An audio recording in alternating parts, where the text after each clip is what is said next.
All right, good morning, everyone. We are going to go ahead and get started. Thank you all for joining us today. It's my pleasure to introduce our first speaker, which is Mr. Chuck Denton of the Department of Energy Office of Legacy Management. Chuck has been serving with the DOE LM program since 2020, serving as our safeguarding program manager and project manager for the drum operations in Colorado and in the Navajo Nation. Chuck has over 25 years of experience working for multiple federal land management agencies, performing project management, NEPA, and land use planning. I'll give the floor over to Chuck.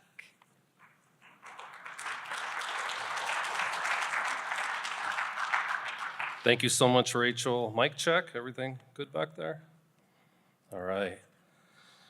So again, I don't know how much you know about the defense-related uranium mines program. I have this tendency, just out of a knee-jerk reaction, to call it DRUM. It's so much faster. We are a federal agency, so we do have our acronyms, of course. And then, of course, the DRUM program refers to the administrative part of the DRUM program. So I'm not the only person in the DRUM program. Here are some other folks. Most of them are in the room. All of them are in the conference today. If you have the pleasure of working with Mary Young and Ian Schaefer, with all jealousy, they are younger, brighter, and far more patient than I am. So you'll completely enjoy working with them if you have the opportunity. So the DRUM program is housed within the Department of Energy Office of Legacy Management, and it was really born out of the 2014 report to Congress. And in that report, Department of Energy described that for the most part, the location and reclamation status of abandoned uranium mines was largely unknown. And at the time of 2014, in that congressional report, it was estimated that there was over 4,200 defense-related uranium mines across the country. And when we talk about defense-related uranium mines, so there's a couple criteria. So they had to be worked between 1947 and 1970. And this is an era where the Atomic Energy Commission incentivized ore production for defense purposes. Of course, it has to be a uranium mine. That's pretty easy criteria. And again, there's the initial estimate was that there was over 4,200 mines. So if you see a DRUM presentation, you're likely to see a slide similar to this, basically objectives and limitations. So a couple of the highlights in the objectives is we go out to each mine, we'll perform what we call verification and validation. Think of that as synonymous with mine inventory. We'll perform risk screening, which identifies or separates the hazardous mines from the hazardous features from the non-hazardous features. We'll provide data to the land manager, the landowner, and this doesn't require any sort of federal process. We just hand it over, and you're able to improve not only your database, but ours that we keep for the DRUM program. And then when it's all said and done, and this is the body of our conversation today, is that we'll work with the land management agency to address the physical hazards, so safeguarding of those hazards. So limitations. So the first one there is it's not directed by Congress. Let me put it another way. The DRUM program, or the Office of Legacy Management, doesn't receive any additional funding for Congress for the DRUM program. This is carved out from normal annual allocations. So as Director Melendez explained today, that the primary mission of legacy management is for disposal cells, legacy mill sites. So at any time, if funding's ever cut, it's likely to see the DRUM program reduced or cut altogether so that the Office of Legacy Management can complete its primary mission. The other thing, which doesn't make too many people happy, is that there's no circle of authority. We're here to address physical hazards associated with defense-related uranium mines and the hazardous features associated with them. And then our V&V, again, synonymous with mine inventory, is a one-time sampling event. And something to make note, and I'll remind you through the conversation, is that drum is currently scheduled to sunset in 2030, so which gives us 8 years. So this is our process. We perform a number of steps throughout the drum campaign. So first of all is reconcile mine data, and just think of this as a desktop exercise for identifying where the mine sites are. After that, you have conduct a field inventory and perform environmental sampling. This would be our field exercise. This is V&V, or verification and validation. And then we'll conduct risk screening. So we do conduct risk screening for physical, chemical, and radiological hazards, but for the purpose, again, for the purpose of safeguarding, we're only addressing the physical hazards. We'll produce reports. So typically 2 reports are developed. A mine-specific report for each mine that's out there, and then we'll develop a risk roll-up report. And this is where we compare a number of mines side by side with each other. And this is where we identify the risks associated with each mine. Again, that information, all the information that goes into the report for development of the report and the report itself is provided to each agency or landowner. And then last but not least, we support the agency's decision for safeguarding. And I say agency, and it also expands to indigenous lands and private owners.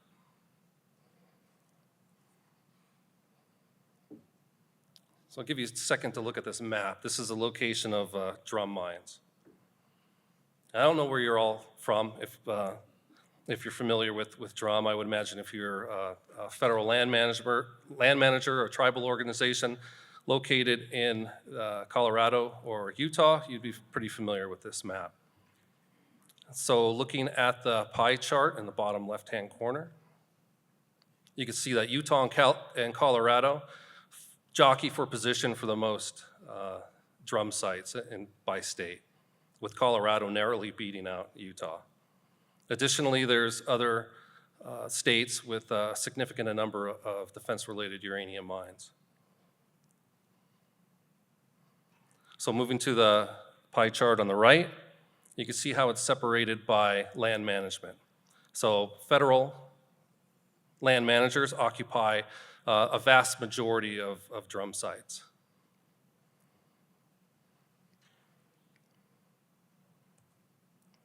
Let me go back up real quick. So as I said initially that there was an early estimate of over 4,200 drum mines.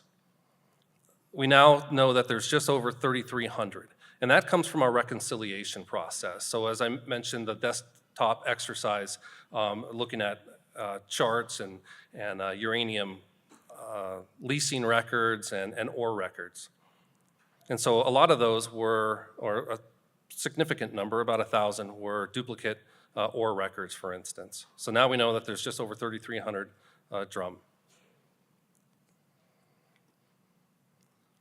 So this is the location of what we know about our different campaigns. And so we're biting off the elephant by chunks, and those chunks are the different campaigns. So campaign 1 is federal public land, or public land in general. And the rationale behind that is, of course, from the previous slide, there's a significant number of drum on federal land. Additionally, these lands are, for the most part, unregulated and see a lot of visitation by the public. Campaign 2 is tribal land, which we've initiated in 2022. And then campaign 3 is public land, which will start in 2024. We're currently preparing for the private land campaign. So on tribal land, you can see that there's 395 mines, and a significant percentage of that is on the Navajo Nation. Coincidentally, with the timing of this conference, the drum program is initiating V&V at the Navajo Nation bright and early tomorrow. So we're moving forward on campaign 2. And when we talk about mixed lands, this is lands that have joint or mines that have joint ownership. And it could be in a number of different ratios. So it could be BLM Forest Service, BLM private land, and similar to that.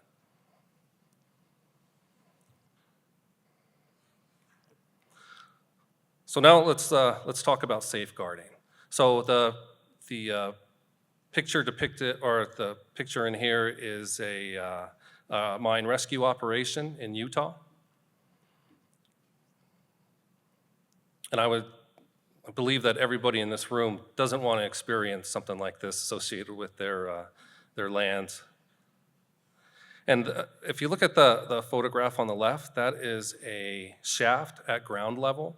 Unfortunately, that is not overly uncommon in most of the states. I mean, so we've seen this in Utah, of course, southern Colorado, New Mexico also. And so what becomes important about the safeguarding program and securing these physical hazards from the public is at one time, between 1947 and 70, the population in the West was a lot lower than it is now. So now you have population centers that are expanding in the areas that were once considered remote. And then with the technology put into 4x4s, nowadays people can easily access some of these areas that they couldn't before. So I can't talk about safeguarding without talking about cooperative agreements. And so we've assembled a collection of pretty impressive partnerships with some people that are considered masters in their craft. So if you've ever worked with Steve Fluke in Utah, or Steve Fluke's team in Utah and Jeff Graves' team in Colorado, you'll know the professionalism and the amount of experience they have in performing safeguarding. We've recently started with the Navajo Nation. If you worked with the Navajo Abandoned Mine Lands Reclamation Department, you'd be pretty happy with the results you get from Melvin Yazzie and his team. And I did pass up Bat Conservation International, and I wanted to talk to them a little bit. Were the three previous ones I spoke about, they really handle items in their state. And if you've ever played soccer and you know what a rover position is, that's what I would call Bat Conservation International. Tremendous experience. They perform a tremendous amount of flexibility for us, and I'd really hate for you to partner with them, because then it would take away their time for me. And I truly want them on my team. They're amazing. So we contribute $3.2 million annually to cooperative agreements. And all except currently the Navajo Nation, each one of those dollars go directly towards safeguarding. And I say the Navajo Nation yet because we're just starting to perform inventory on the Navajo Nation. Give it a year or so, we'll be performing safeguarding also. The task they perform, and they perform this for private entities and federal agencies, is performing construction, closure design, NEPA, bat cultural surveys, writing reports, community outreach, and I think if they actually wanted them to deliver a pizza, they might do it. That's how good they are. So I'm gonna bring somebody up here, and talking about just impressive partnerships is, I'm bringing up Jeff Littoral from the Colorado Division of Reclamation, Mining, and Safety. Just an amazing group, and Jeff is going to provide some information on the incredible work that he's done safeguarding. Jeff?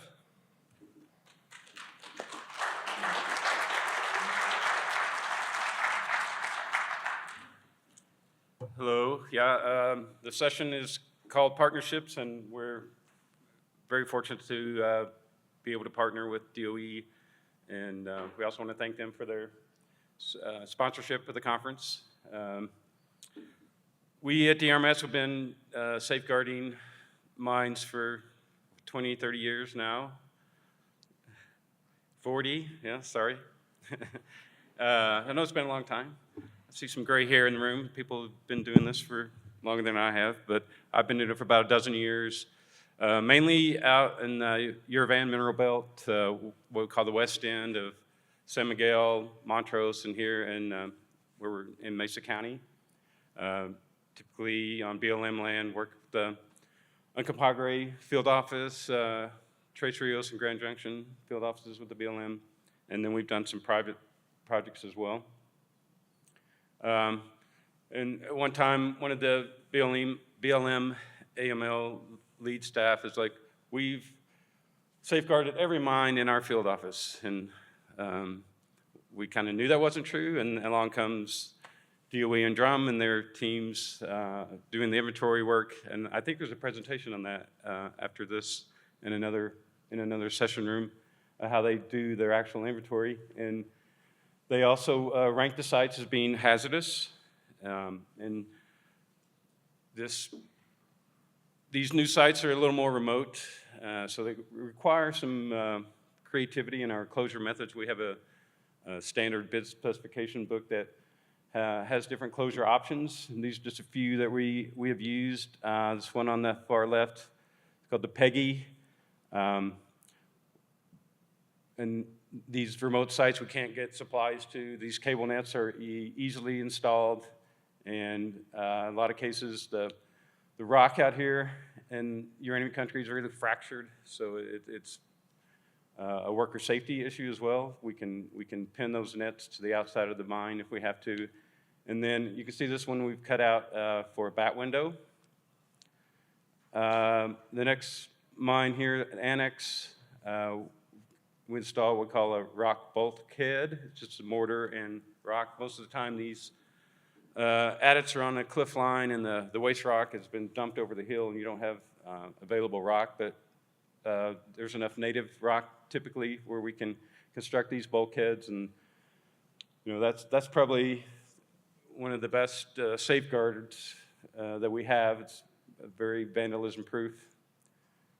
This one was on Martin Mesa, out on the Biscuit Rock area. Pinju, this is in the Tres Rios, out in Gypsum Valley, what we call the Klondike Basin Project.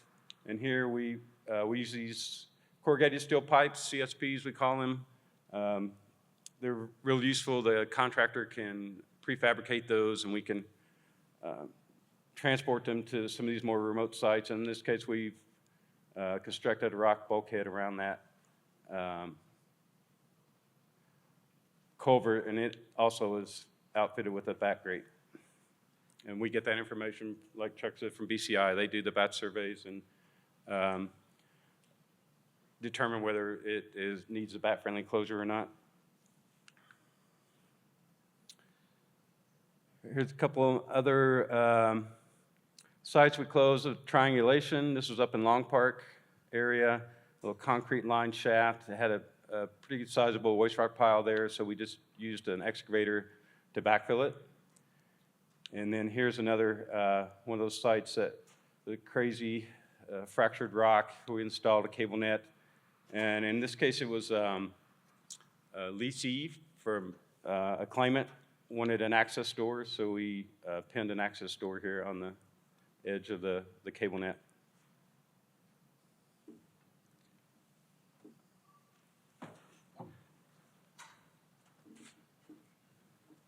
Thank you so much, Jeff. So I'm at 2 minutes, and there's a couple points I was hoping to make here. So we initiated the safeguarding phase for the drum program in 2020. And we came out of the gate pretty strong, but we still haven't been able to break the 200 feature per year mark. 2023, we certainly have some high expectation for 2023, but we'll see how it goes. The drum program invests between $12,000 and $15,000 per feature. It's typically in the higher range. And some of the cost comes from, so we've performed safeguarding in New Mexico, Colorado, and Utah. The average construction cost is just below $4,000. Add in bat cultural surveys and reports, NEPA, and then if you are a land manager and you have an agreement with the drum program, your staff can charge to that agreement for their salary. This doesn't account for my salary, and then as I mentioned, Ian and Mary's salary for doing project management. So as I described, we didn't yet to break the 200 feature per year mark. So here's something to think about. To date, there's been just over 2,000 drum V&V'd, which represents 62% of the total drum across the nation. Only 45% have been risk ranked. That's 45% of the 62, not 45% of the 100. And out of that 45%, we have over 2,400 features that are identified for hazardous physical features. So since 2023, we've also only safeguarded 461 features, which is 19%, just under 20% of that 2,400 mark. So let's do some calculations of what we know. So if things were to remain the same, with the 24 features at the 153 safeguard production per year, that's greater than 15 years. And as I mentioned earlier, the drum program is currently scheduled to sunset in 8 years. So I'm a hydrologist, so let's use some easy math and talk about what could be. Let's extrapolate a little bit. So at 46% of risk ranked, if we get to 90%, which is double, and let's use a conservative figure of 4,000 features that are hazardous, and let's say we more than double our production rate, that's still 10 years. So we double our production rate to 400 safeguards per year. That's still 10 years. That's still past the sunset date for the drum program. So this is my message, this is my advertisement. I would like to see more agreements with a number of land managers, state organizations. If you've ever played musical chairs, somebody is going to be left without a chair. We're not going to get to all the safeguards. So if you're an organization or an entity that can prioritize our work, our partners' work, you're willing to collaborate, and at a minimal amount of participation, I want to work with you. I want to start working on developing those agreements now and closing those mines. So something else to consider, and I'm running out of time, is we don't have to wait for inventory to occur in order to perform safeguarding. So if you know that you have a defense-related uranium mine and you suspect that the feature associated with that mine is hazardous, let's get out there and close that before the program sunsets. And with that, I thank you all. You could have gone somewhere else, and I appreciate you being here. Thank you.